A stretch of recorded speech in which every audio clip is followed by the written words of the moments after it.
development aid is increasingly suborned to strategic and security imperatives, as opposed to being, discursively at least, conceptualized as an element of the moral obligation of Western states to developing states and societies. But as I've got into the project, I've become more and more interested in the ways in which the very concepts of development and security are undergoing discursive change, and the extent to which we now no longer speak of development as such, but increasingly, or even hegemonically, of sustainable development, and likewise how we increasingly speak less and less of security and more so of what is called resilience. So I'm interested in teasing out the question of whether there's a change in the rationalities underpinning what I call the sustainable development resilience nexus, in contrast with the more established development security nexus. And I think there is a significant change in the rationality. This isn't just a semantic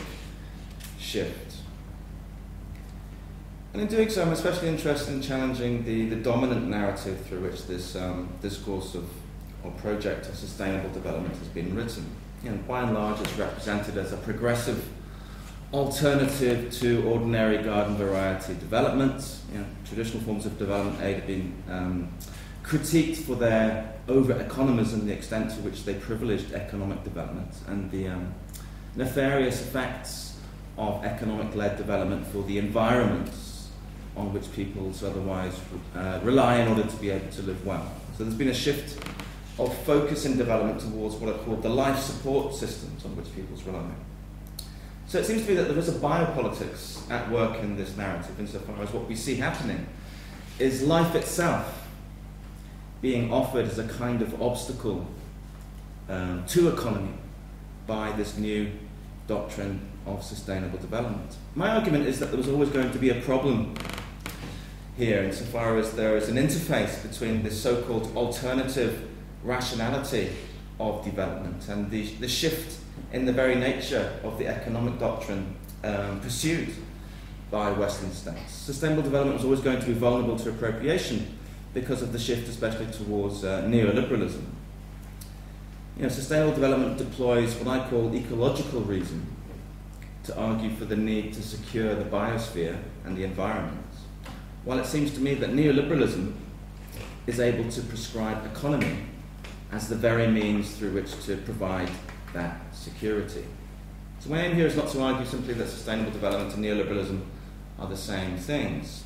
They are, at root, heterogeneous doctrines and rationalities, but my point is to try and locate what I call the surface of contact between these two different discourses, and ask the question of why the surface of contact cannot be or isn't what I call a surface of friction, why the social adversity between these two different doctrines and two different projects. Because by and large, it seems to me that sustainable development has become highly compatible with the neoliberal project.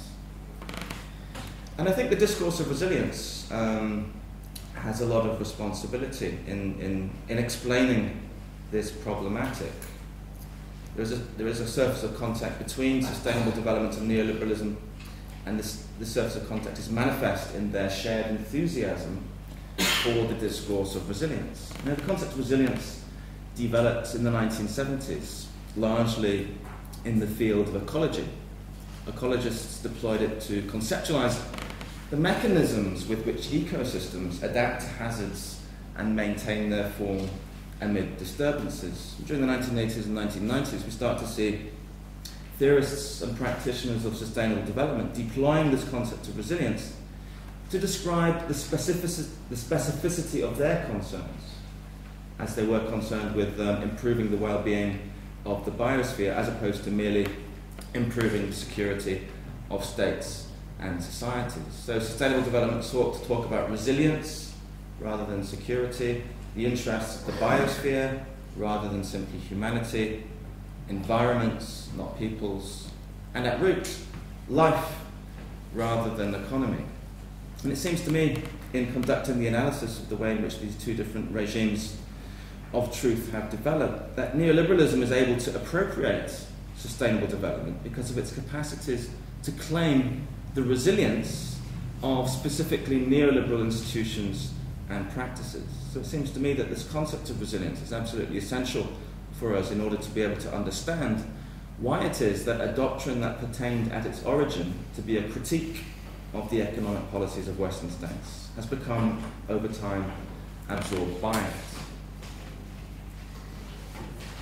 I'm also thinking about what this entails in terms of the shift in the account of subjectivity occurring amid this new call for resilience. So the question of what is entailed in being a resilient subject as opposed to being merely a secure subject. It seems to me that when development agencies place demands on peoples to become resilient, that there's a presumption here at work as to the disastrous nature of the world. It involves a new understanding of the relationship of the subject to the phenomenon of the disaster. Because to be resilient is absolutely not to be secure from the possibility of disaster. It's to be capable of adapting to disasters when they will occur. Indeed, to contest this imperative to become resilient is to be ignorant, is to be at risk at least of being labelled ignorant of the very nature of the world and what is entailed in being a subject in the world, socially, individually, experientially. So the resilient subject, it seems to me, is a subject which must permanently struggle to accommodate itself to the world. Not a subject which can conceive of changing the world, its structures and conditions of possibility, but a subject which accepts the disastrousness of the world it lives in as a condition for being in the world, and which accepts the necessity of the injunction to change itself in correspondence with dangers which are now presumed to be endemic. So resilient subjects are subjects that have accepted the imperative not, absolutely not, to think in terms of the abilities to secure themselves from the difficulties they are faced with in living, but instead adapt to the enabling conditions of disasters via the embrace of neoliberalism. So neoliberalism is conceived here as an opportunity, conceptualized indeed, as an opportunity for peoples that follows from disasters in order for them to become resilient. And I think this is important for us as theorists in international relations, especially as concerned with the very nature of liberalism itself, because liberalism is no longer concerned with making subjects that can secure themselves as such. You know, at its root, historically, liberalism was a discourse on security. It talked about the need to create security, to produce secure subjects. But it seems to me that when we're looking at neoliberalism, contemporary forms of liberalism, we're looking at a regime of truth which is concerned with making subjects that are resilient, and making subjects that are resilient, producing subjects that are capable of bearing disasters through adapting to them, rather than being able to pursue the political possibility of achieving security from the possibility of disaster. So the disaster is no longer conceptualized as a contingent possibility. It's indeed a necessity and an opportunity for the subject of liberal governance.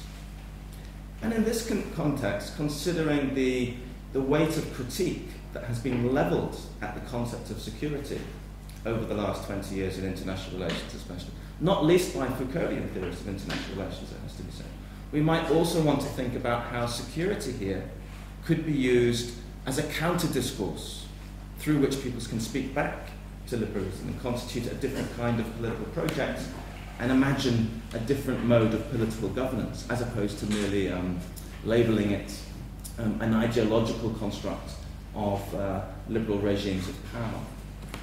That's a question I want to put out there.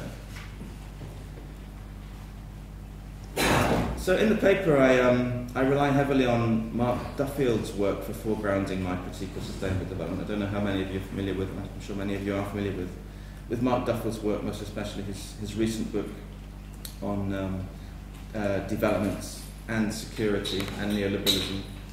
And Duffield's work does an excellent job, I think, of a very convincing job of demonstrating the debt which the concept of sustainable development plays or owes to the neoliberal critique of the state, the extent to which it's part of the project or partakes in the project of shifting the burden of security from states to peoples. And Duffield details the emergence of the idea of what he calls, or what was called by liberals, community-based self-reliance traces its historical roots back to liberal imperialism and so forth, and shows how security gradually over time became conceived as an entrepreneurial practice of the self rather than simply a benefit provided by states to individuals. But it seems to me that Duffield's analysis, while useful, also poses the question, or leaves open the question, really, of the very nature of the relationship between ecological reason and economic reason in neoliberalism. He largely portrays sustainable development merely as a kind of ideological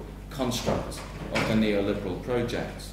It seems to me that the relationships between ecological reason and economic reason are more complex than Duffield's analysis allows us to understand. I don't think ecological reason can simply be understood as a proxy of economic reason, or sustainable development merely as an ideological fig leaf for neoliberal economic interests. But I think we can develop an understanding, a better understanding of this relationship by analysing neoliberalism biopolitically. It seems to me that there is a systematic correlation of liberalism with the concepts and discourse of life throughout its history. That correlation is not merely an ideological one.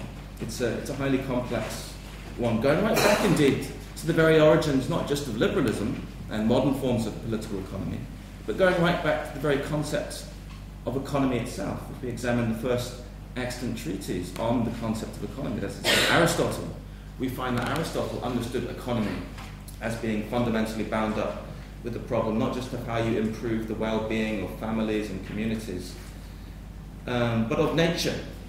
And it's only with the birth of modern political economy that we start to see political economists talking about economy in terms of its relationship with life. But of course, for modern political economists, going back to the 17th and 18th and 19th centuries, the life that economy was concerned with improving was specifically the life of human populations. And Foucault's Order of Things does a magnificent and, I think, very convincing job of showing how intimately correlated political economy was with knowledge deriving from the life sciences.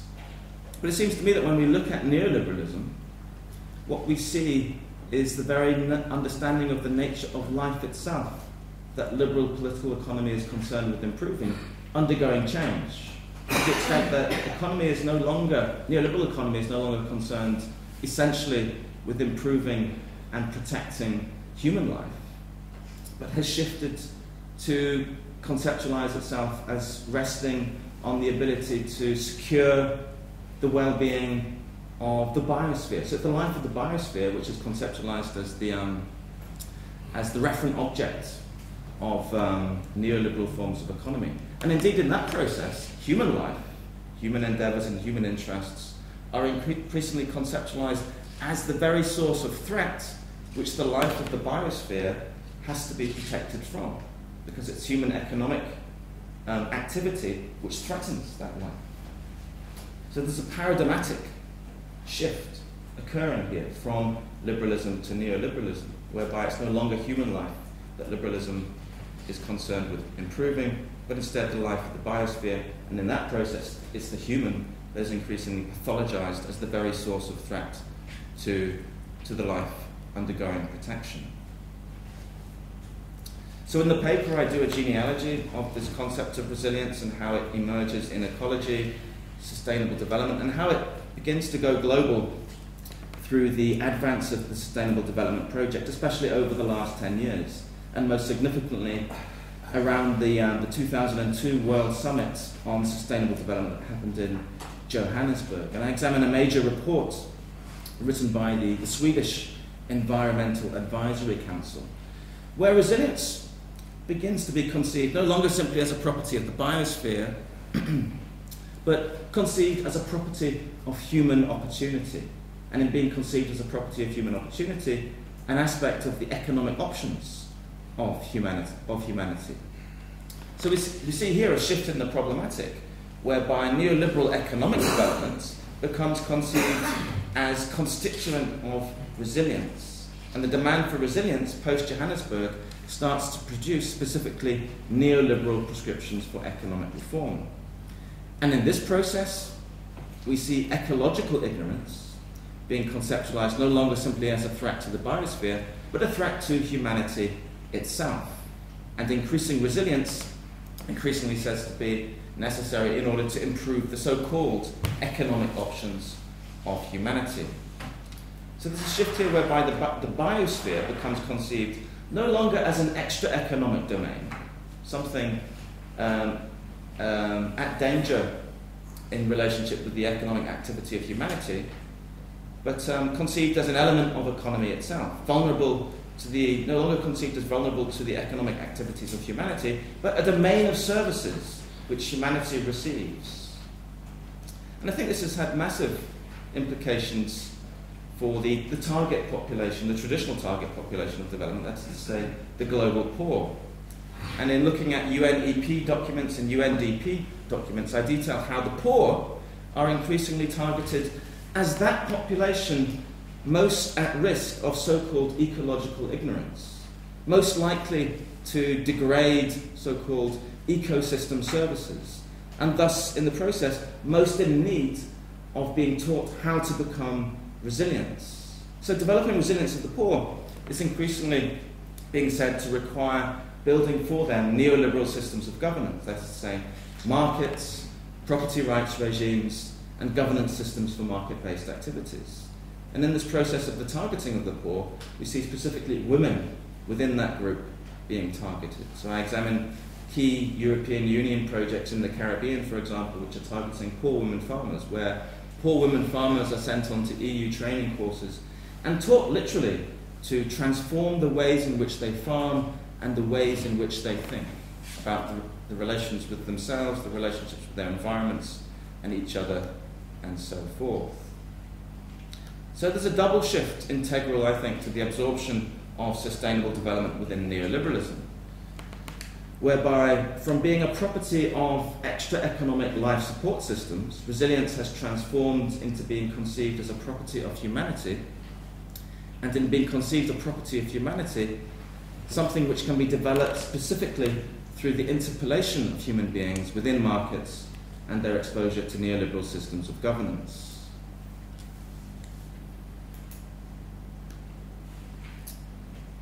So, can sustainable development be wrested from the grip of neoliberalism? My intention isn't simply to deny the importance of the problem of environmental degradation. Clearly that is a real problem that we are all faced with. But my intention is to try to raise the problem of what I call this surface of contact between sustainable development and neoliberalism, with a view to being able to think what development theory and practice and policy might be and become, if it is indeed, and if we want it indeed earnestly, to become something different to simply the idea of having more neoliberalism. And I think we can only do this by thinking and analysing the relationship between sustainable development and neoliberalism biopolitically. And that means focusing critically on the nexus that is binding the two. That nexus is no longer the security development nexus, it's the sustainable development resilience nexus. You know, resilience may well describe the very nature of ecosystems. Who am I as a political theorist to question the truth claims of ecologists? But as a political theorist and scientist, I am in a position to critique the validity of such science when it is applied to political discourse and policy. Because it seems to me that it's conceptually fallacious and malign in terms of the implications it has and the capital it builds for neoliberalism to grow in developing states and societies. And I think we need a policy and practice that will recognise these problems rather than simply dive further into what I call the ecologization of the political that is at work here. You know, we have enough voices now calling for the saving of the planet. Who's going to save the political? Or we need a new kind of ecology and a different way of thinking about sustainability. Perhaps we need to shift our focus from the hegemonic concern for the sustainability of corporeal species to incorporeal species. You know, the political is precisely one such incorporeal species without which humanity, in the terms that we know it, would exist.